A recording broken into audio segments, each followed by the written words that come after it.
Hi, Jeff. Hi, Maude. We're in Hawaii. Can you believe it? Isn't it great? It's so great. You say you've been here a couple times before? Cheers. Cheers to you. You have one of these too? Yes! Hey! Doing I love this in these. style. Oh, I'm telling you. Well, I'm So- so glad to be here with you. You've been to all the other islands and everything? I've been to one other island, Yeah. Maui, went to the top of the volcano there, but this is just heaven. Yeah, it's great. You would not be surprised if a dinosaur did run past, though. It looks like, it looks like Isla Nublar, which is the made-up island near Costa Rica, and this looks like it, doesn't it? Yeah. Surely does. Have you seen the movie? Yes. Yeah, I loved it, didn't you? Well, I kind of want to. I want to pitch a name change of the movie for you. Instead of Jurassic World, Fallen Kingdom. I want to call it Jurassic World Anxiety Attack. What do you think? That's also very good.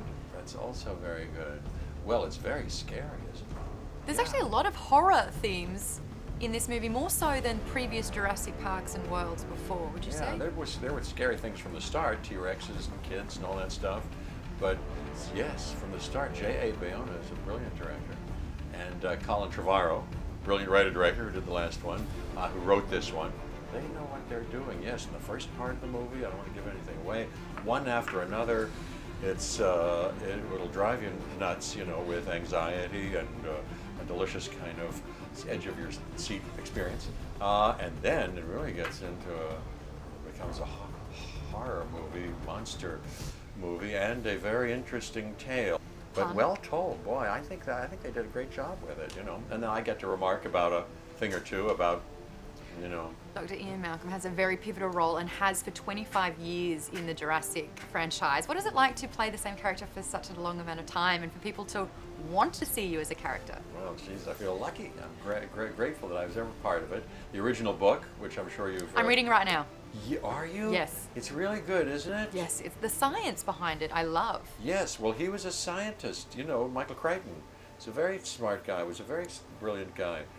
Yeah, I loved that book. I loved that character I thought was interesting. And then Mr. Steven Spielberg, of course, a genius working on those first couple of movies, was a once-in-a-lifetime experience. And then people in the last couple of decades coming up to me and, they got a kick out of it. A lot of people all over got a big kick out of it and were excited about this. And now I'll be interested and eager to hear what people think of this. I think it may, really satisfy people. What does it feel like to be a meme from the original movie? Oh yeah. Well, how about that? I know. Well, when we did the original movie, there was no such thing as social media and all that. I'm just enjoying myself. I like playing that character because he gets to say a couple of things about science and how great science is, and scientists and nature, but boo on people who would use it for profit and militarism and stupidly, I think that's the theme here as well. It's like you can be incredibly smart but still make stupid decisions. And I think that greed being the fundamental element and driving force behind these decisions is where we're having problems. That's where we're having problems, and greed is finally stupid. Greed is finally not as smart as we can be, and maybe we're smart. We've come this far, but we have to really get smarter.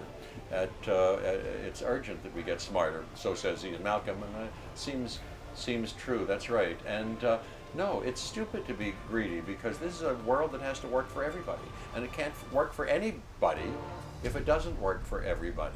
So making sure that you share and that you is smarter. There's quite a blurry line between your character and yourself because I didn't know who I was talking to just then.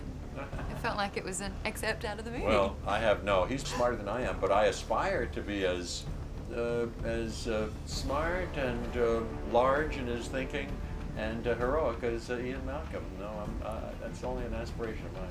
How many days were you on set for this movie?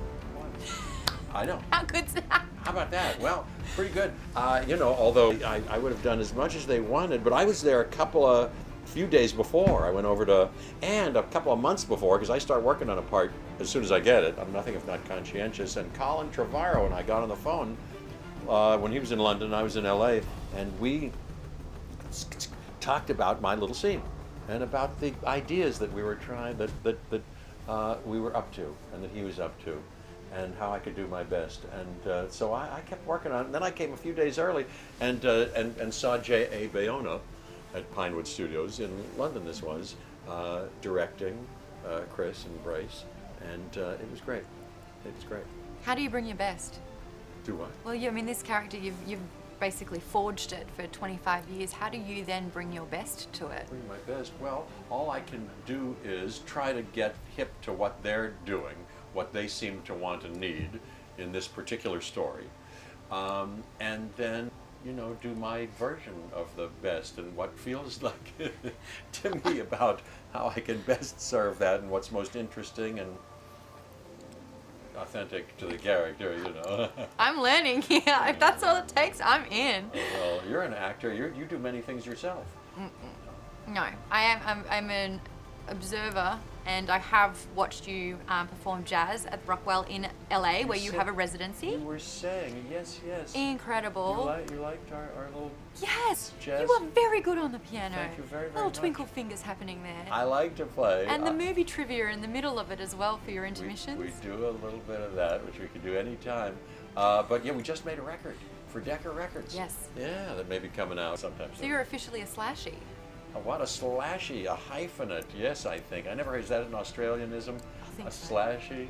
Yeah, maybe I am. Well, I never intended to be, but it's turned out that I've just kept up with that and enjoy it so much that it's kind of evolved into one thing or another. And the way that you do your jazz, it almost feels like it's like improvising. You're just making up the music on the spot and you're doing these ones, you're feeling it. That's right. When are we going to see a jazz interpretation of the iconic Jurassic theme songs? In Jurassic Park, scary in the dark, I'm so scared that I'll be eaten. Your turn. Well, I can do the dun dun dun dun dun dun dun, but how do you get that in a...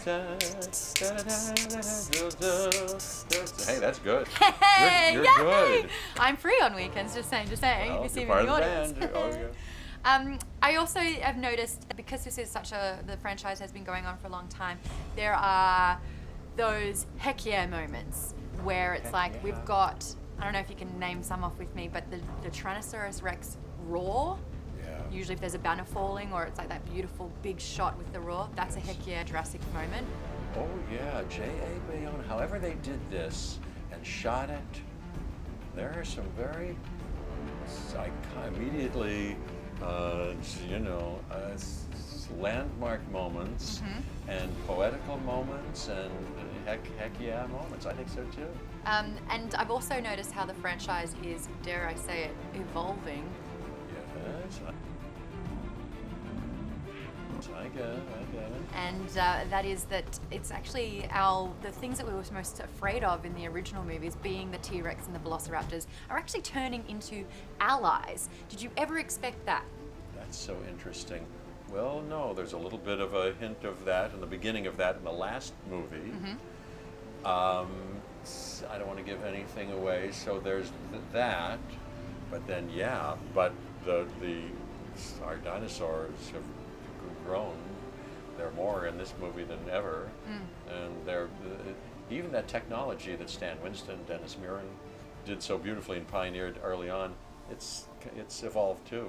And this is, I can't imagine if I know how I feel about it when I watch it, but if I was 9 or, 11, I can't imagine. It must blow your mind. It's my time. Thanks, Joe. I Oh, really appreciate that. Can I trouble you for a quick You've photo? got